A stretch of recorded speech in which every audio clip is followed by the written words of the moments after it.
Hello, this is Spencer Smoot with Richey May. We appreciate everyone joining and carving out time in your busy schedules for us today. The purpose of this webinar is really to talk through the best practices in BI for mortgage companies. And my name is Spencer Smoot. I head the business development over here for Richey May on the BI side of the practice. And I have on the call with me Ben Duke, who's the Senior Director of Analytics here at the practice. Eliza Berry, she's also on the marketing side over here, and Olivia Nicholson, who's my technical counterpart, client data analyst and support manager, and she'll actually be giving the demo today. So as I mentioned, the topic today is best practices in BI for mortgage companies. We're going to, after the webinar, send out a poll, and it's just 2 yes or no questions, so we would certainly appreciate your participation in that. You'll also receive an email in a day or two with the presentation materials and a video link. So feel free to share it within your company and socialize it as you wish. If you have any questions, ask them in the chat, please. Eliza and I will be on hand to answer those questions or pose them to the speaker at the end. So just put them right there in the chat functionality at the bottom where it says chat, right above the organizers tab. So with that, again, we appreciate your time, and I will turn the time over to Olivia Nicholson to give our demo. Sounds great. Thanks, Spencer. Hi, everyone. Thank you so much for joining today. Like Spencer said, my name is Olivia Nicholson. I am a client support manager on the BI team here at Richey May. So helping clients implement our RM Analyze BI solution and then kind of ongoing consulting work from there. So I'm excited to talk through some best practices in BI for mortgage companies with you.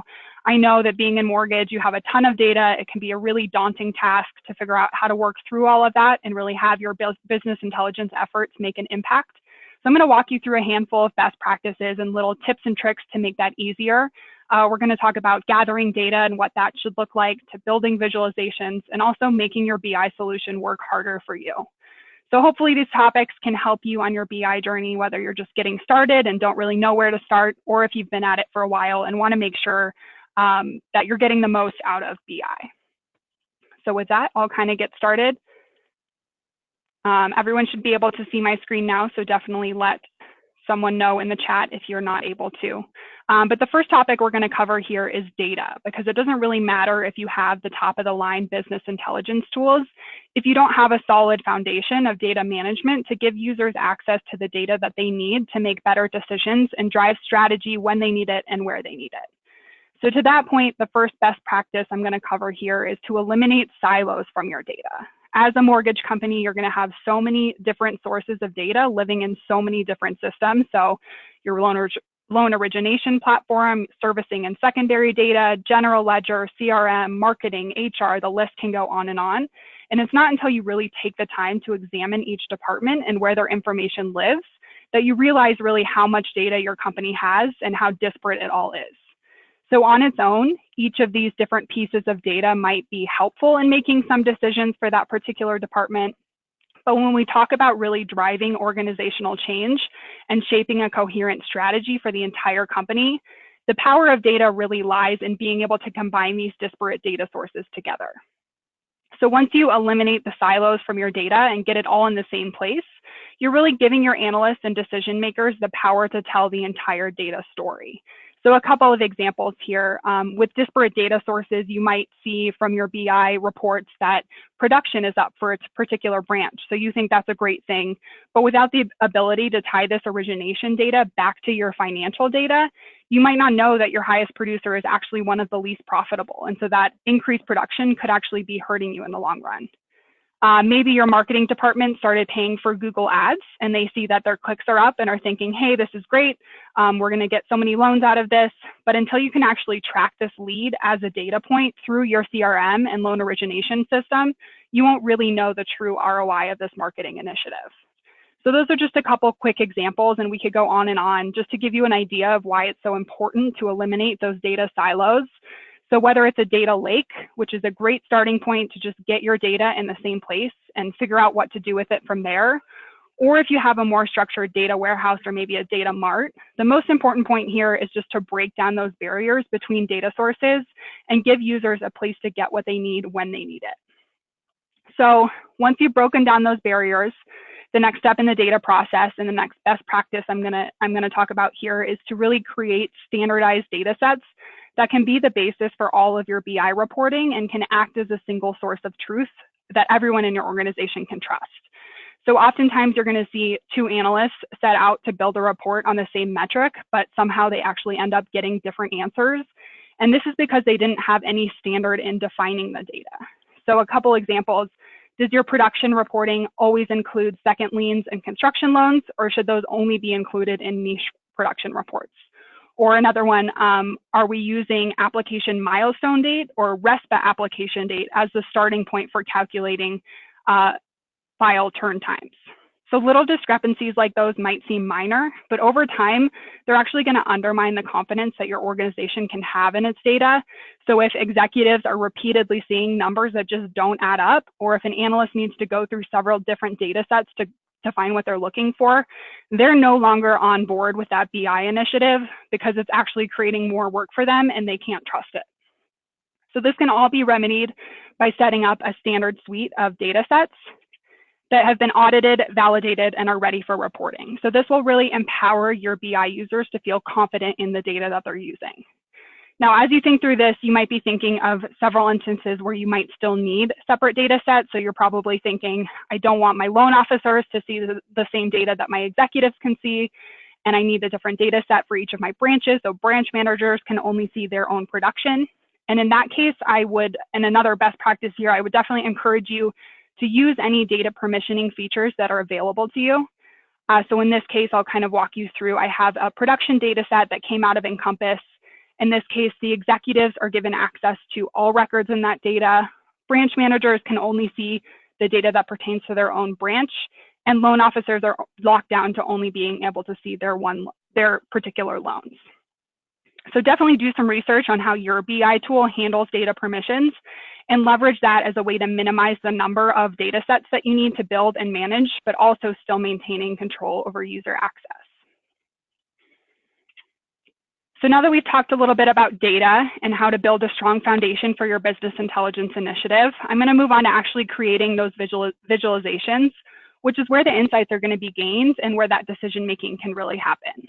So the first best practice I'm going to talk about here actually happens right away when you set out to build your visualization, and that is choosing the right chart type and knowing how to pick that, because it actually can have a big impact on how effective your visualizations are. So an example I'll show you here, your first instinct when you're showing a comparative ranking, so in this case, application volume this month, broken out by branch and kind of seeing who stacks up as the leading branch there. Your first instinct might be to build a table. So this is something that you're used to seeing in Excel, so you're just going to recreate it in a table within your BI platform.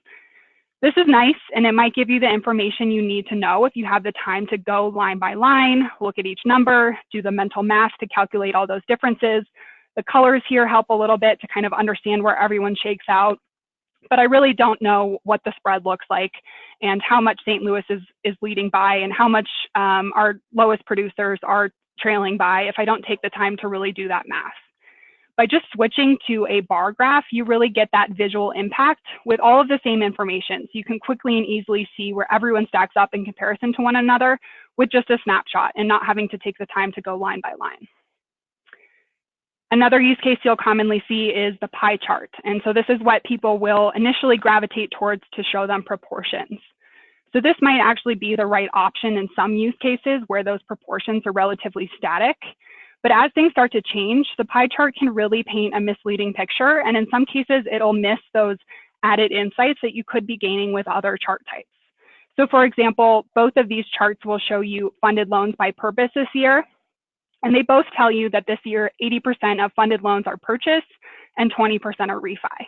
But with the pie chart, you're actually missing the part of the story where the refi share is increasing. And you can see that last month in October, it actually got up to 35%.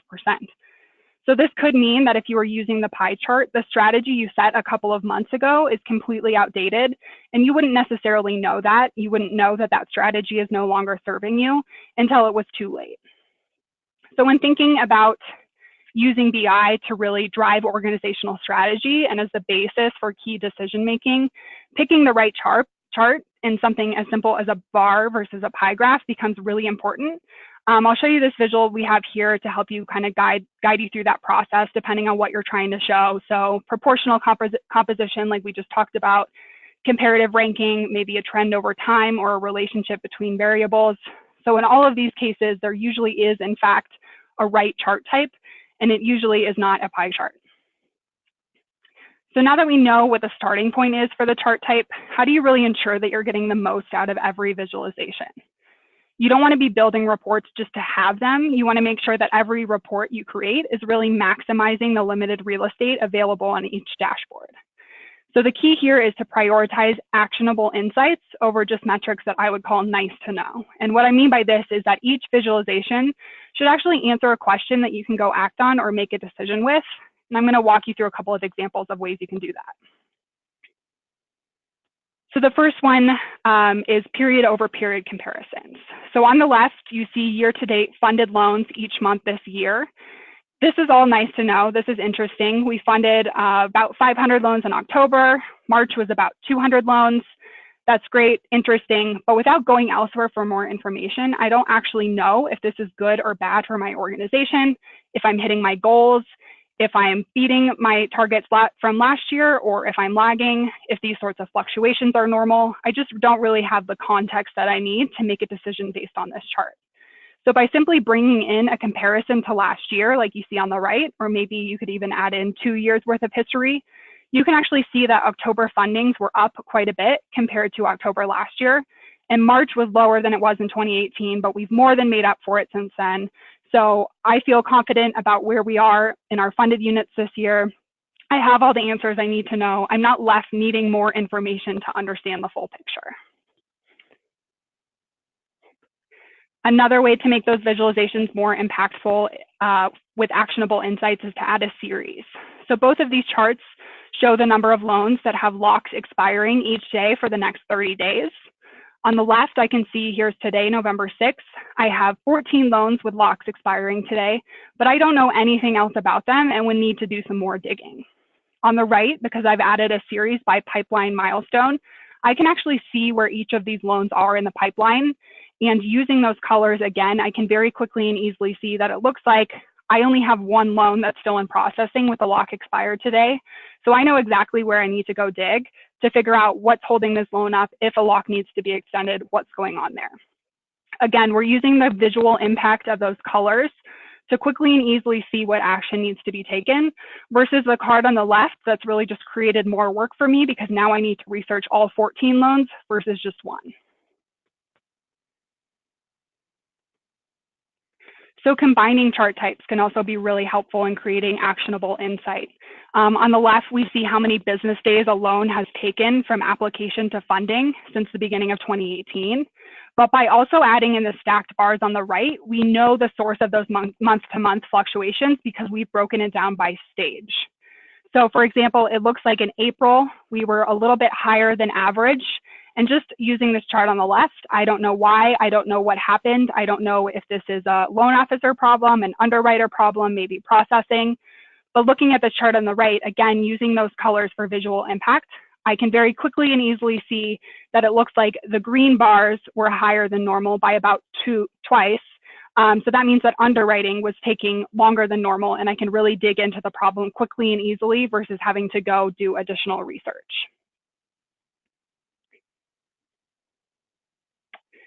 And the last kind of way to make your insights and your metrics more actionable, this is a really simple one, is just setting goals and adding goal lines. So this chart on the left gives us some interesting data points on what our application to fund pull-through ratios look like since the beginning of the year. It looks like there isn't a ton of fluctuation month over month, but we're definitely declining. But again, similar to our period over period comparisons, without anything to compare it to, I don't have context for these numbers and knowing whether these are good or bad or normal for my company or abnormal. So just simply adding in a goal line, you'll see here on the right, I added it in at 75%.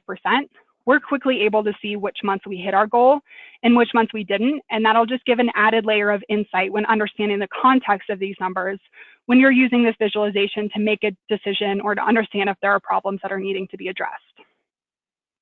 So another way to really further empower users to take action on these insights is by creating drill paths on your visualizations.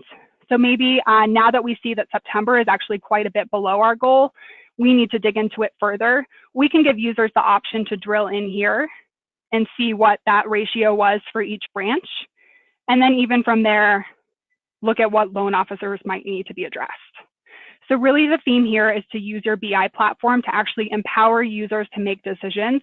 At the end of the day, your visualization should quickly and easily answer your questions, not just create more questions and more work for you. So now that you've decided what you want to show, you've built out all your visualizations, you're ready to move on to grouping these together and actually creating your dashboards. The best practice I'm going to talk about here is to leverage your page and card filters whenever possible to minimize the number of dashboards that you need. So a lot of times you'll see an organization, I've seen clients create a dashboard that they like. For example, this production dashboard gives us really high level application and funded metrics. They like this dashboard, and now they go create a dozen copies of it for each of their particular branches. Even on a more extreme case, I'll see them copy it 50 times for each of their loan officers. So you can just imagine what a nightmare that becomes to manage. Nobody wants to be in the platform because it's really hard to navigate. Nobody can find what they're looking for, especially executives who have access to all of these pages don't really know where to go. So I would encourage you, wherever possible, to build out your visualizations and dashboards at the highest level, and then use your BI platform's filtering options to allow users to drill down from there. So in this case, a user can look at production in total for the whole organization. They can drill down to a specific region. So now we're just looking at production for the central region. Maybe they want to look at a particular branch, or even maybe a group of branches, depending on the use case. We've just really given them the power to quickly, easily, and intuitively find what they're looking for rather than having to dig through several different pages. In some platforms, there are even in-place series filtering options. So if I wanted to see this entire page, let's say just for purchase production, I can click on the purchase series in this funded loans by purpose card. And now the entire page has drilled down for purchase production. So again, just really giving users a way to find what they're looking for when they're looking for it, rather than having to dig through multiple pages, maybe reach out to admins to understand where things live. So now that we've talked about both data and visualizations, I'm going to cover a couple of ways that you can make your BI solution work harder for you. So you might be looking at all these visualizations, thinking about dashboards, and really see it as a daunting task and a lot more to manage and a lot more that you need to be looking at every day. But that really shouldn't be the case. And there are a few different options of ways that you can get your BI platform to kind of alleviate that pain for you. The first way is to set up alerts that allow you to manage by exception. So what I mean by this is that as a busy mortgage professional, you definitely should not be expected to have your head in your BI platform all day long. And if things are running smoothly, you should feel really comfortable taking your eyes off of the dashboards and going elsewhere to get work done. And because, like we've talked about, you've already set up your KPIs and metrics to track the most important things, that makes it really easy to tell you when something needs your attention. So as a quick example, we'll go back to this application to fund pull-through ratio. Let's say that as a regional manager, I never want this application to fund pull-through ratio to fall below 70%. So I've actually set up an alert for myself where when this number falls below 70%, I need to get a text message, an email, a phone call. And you can imagine that if I set up this type of alert on a variety of metrics that are important to me, I'm now managing by exception because I don't even need to look at this card. I don't need to look at the dashboard every second of every day. I'll immediately know as soon as I need to do something or when something needs my attention. And another great option here is to create a series of alerts with varying trigger thresholds based on the chain of management. So in this example, the regional manager doesn't want that ratio to fall below 70%, but the branch manager doesn't want to be blindsided when his boss comes and tells him that there's a problem. So he's actually set his alert at 72%, so he can be proactive and get it fixed or have the right answers before it even comes to the regional manager's attention. So this is obviously a very simple use case, but I would definitely encourage you to research what alert functionality you have available within your BI platform and start to leverage it wherever possible. Keeping in mind that the goal here is to help you make faster, smarter decisions and more effectively manage your business, not just to give you hundreds more reports you need to look at every day. So along the same vein, I want to touch on scheduled reporting and using your BI solution to send reports out at a regular frequency. So as a mortgage company, you potentially have an entire team of analysts who are using the majority of their time to actually just build out and send those Excel reports that you're getting in your inbox every day. So this is just a really quick example of what one of those reports might look like. So here I have open applications by branch and by loan officer, so applications that have not moved on to processing, just kind of tracking that. This might go out to branch managers or to executives weekly. And this is probably something that your analyst is taking at least an hour to build every week, just exporting that data from Encompass, building it in Excel, sorting it and formatting it, and then sending the email out.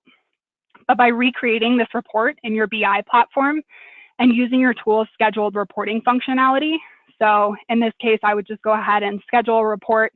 Maybe everyone's used to seeing this weekly on a Friday, and then I can choose who I want to send that to. And by sending that out as a scheduled report through your BI platform, you're now actually freeing up that analyst to spend their time helping you get those insights and make better decisions rather than just copying and pasting all day. And as an added bonus, this report is now always available in real time in the platform if someone wants to see it off of the normal schedule. So this is just a great lift, especially if you're just getting into BI, just recreating those Excel reports that you're used to getting out of Encompass or your LOS, any of those type of weekly reports that you're used to getting, recreating them in your platform so you always have them in real time and you don't have to worry about rebuilding them every time. So with that, I am going to wrap it up with a quick summary of the best practices we've covered. We've talked about data and breaking down those data silos, getting your data in the same place and getting users the access that they need, as well as creating a single source of truth in your standard data sets to really drive standardization across the entire organization's reports. For the visualization layer, we talked about choosing the right chart type and how important that can be when it comes to seeing the entire data picture. I also talked about prioritizing those KPIs and metrics that are going to give you the most actionable insights and answers to the questions that you need to actually make better decisions rather than just data points that are simply nice to know. And on the dashboard level, we touched on creating dashboards at the highest level and giving users the ability to drill down as necessary. And this really acts as a way to not only cut down on visualizations and dashboards that need to be managed, but also better equip users to quickly and easily find answers that they're looking for. And finally, I talked about getting the most out of your BI platform beyond just charts and dashboards. So using those alerts to keep you informed when there's action to be taken, allowing you to manage by exception, as well as eliminating all of those Excel reports you're used to seeing and freeing up analysts to have a more meaningful impact. So with that, thank you everyone for joining. I hope you've come away with a few new ideas that you can put into practice. I'm going to turn it back over to Spencer to see if there are any questions. Hey, actually, surprise, it's Eliza. I have worked on the platform before, and I just wanted to say Olivia did a great job presenting common issues that have come up for a lot of our clients and other mortgage companies that we have worked at. So a big strength of our team is that when we're developing and implementing these best practices, they're based on our experience being in your shoes. So with that being said, if there are any questions, go ahead and type them in the chat. As Spencer mentioned in the beginning, there will be a quick 2-question survey. They're both yes or no answers as soon as I close out the webinar, so just make sure to answer those. We will be sending out a link to the video of what Olivia just talked about. Feel free to circulate that within your company to anyone that you think it might be relevant to. So, you know, even beyond just the existing analysts you have, but a lot of managers to get them thinking about how reporting can be more actionable. I'm going to stick around for another 5-10 minutes and answer any questions. If not, I will see you guys when you email us. So thank you again for attending, and yeah, we'll be around for a little while. Thank you, Olivia and Spencer.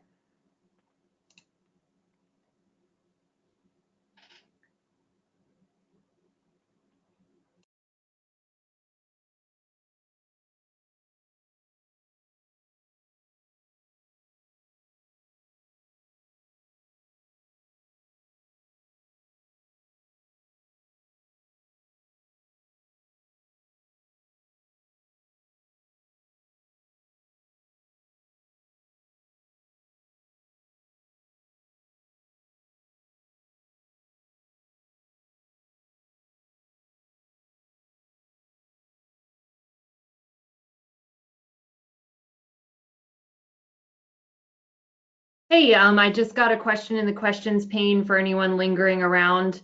The image that Olivia showed with the chart types that you can select, we will be including that in the email with the link as a PDF. That has our contact information on it as well, but you will be able to use that image if you were hoping to, if you didn't get a chance to screenshot it or anything, we'll be sending that along.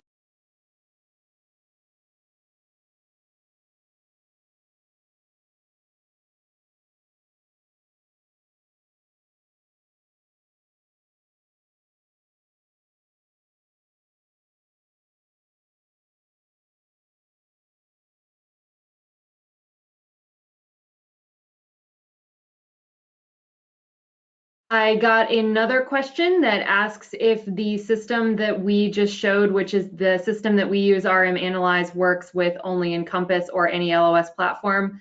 We have a pre-built connector for Encompass, and so it's easy for us to connect there, but any LOS system that has an API is ripe for connecting. Our developers, we have a developer resource that helps us out to build those. So we really in general have not had an issue connecting to any system. So reach out to us and Spencer can get back to you with a little bit more detail on that, talking about how long it might take to build a connector for other LOS systems. We're in development with Lending QB as well, but Encompass is obviously the most common one. So that's usually what we use the example for.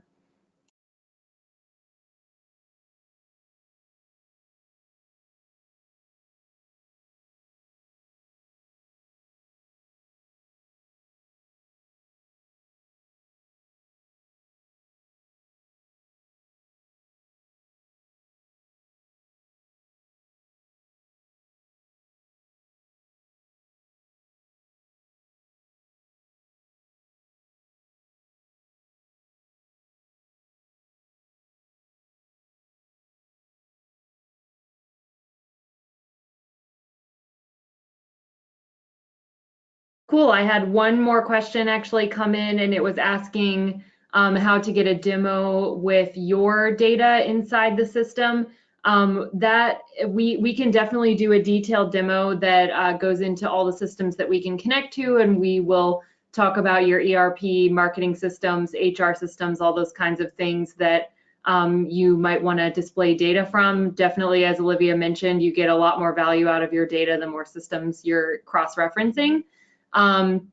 If you're interested in that, you can go ahead and email us info@richeymay.com or info@richeymaytech, and we can demonstrate that for you and also get you set up with a proof of concept instance. That's where we're actually connecting to your LOS and bringing in the data to our sample reports. So if you're interested in that, shoot us an email, info@richeymay or info@richeymaytech.com, and we will get back to you and get you on the schedule for that.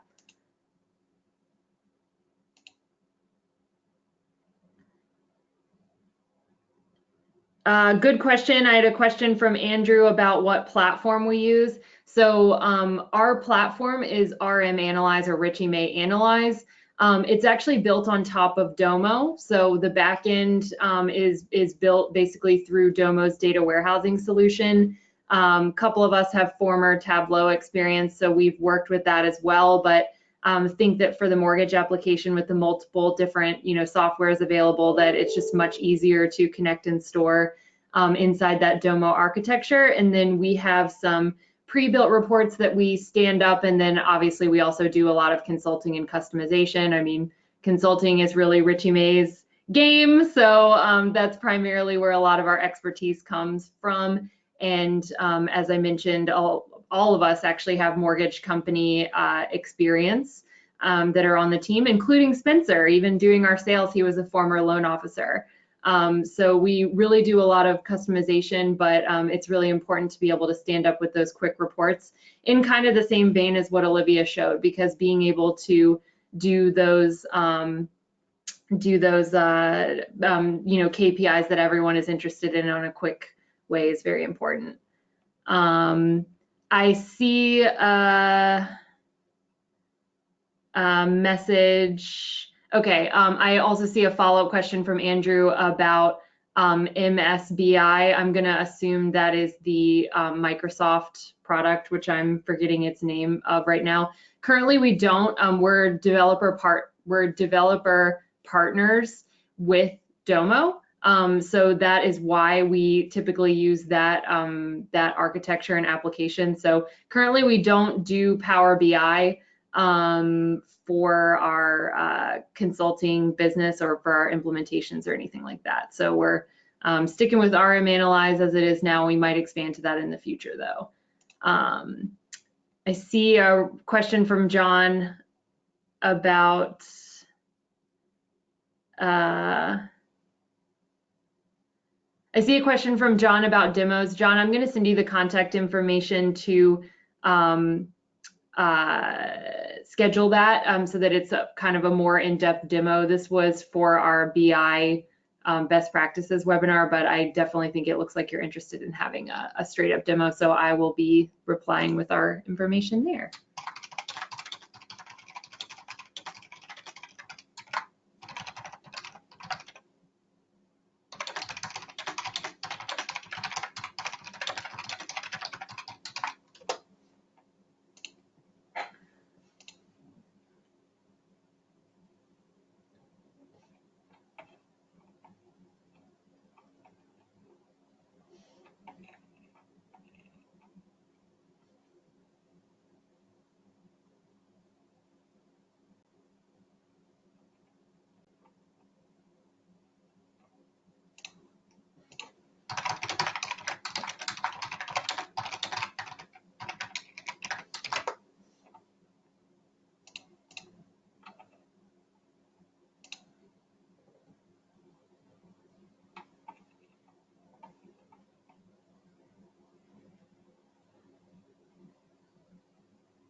Cool. For the 17 people left on the call, are there any other questions that you have? I still have a little bit of time, and I actually used to do the same job as Olivia, so feel free to keep asking any questions that you've ever wanted to ask of an analyst implementer.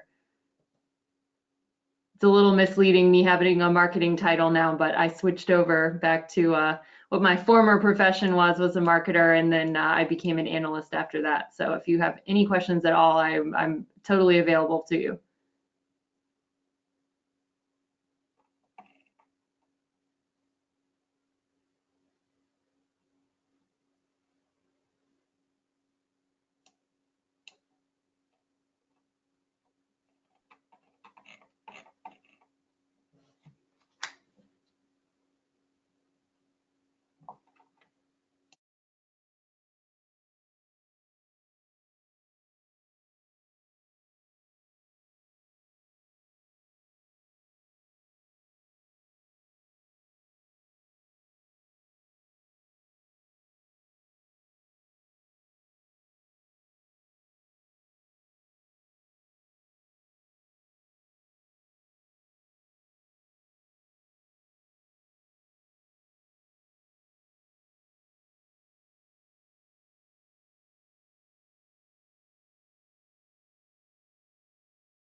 All right, well, thank you guys for attending. I'm going to go ahead and exit out of the presentation now. Again, feel free to contact us with any questions you might have about BI for mortgage or any of our other, consulting tools, tax, all that good fun stuff. And thanks again for attending.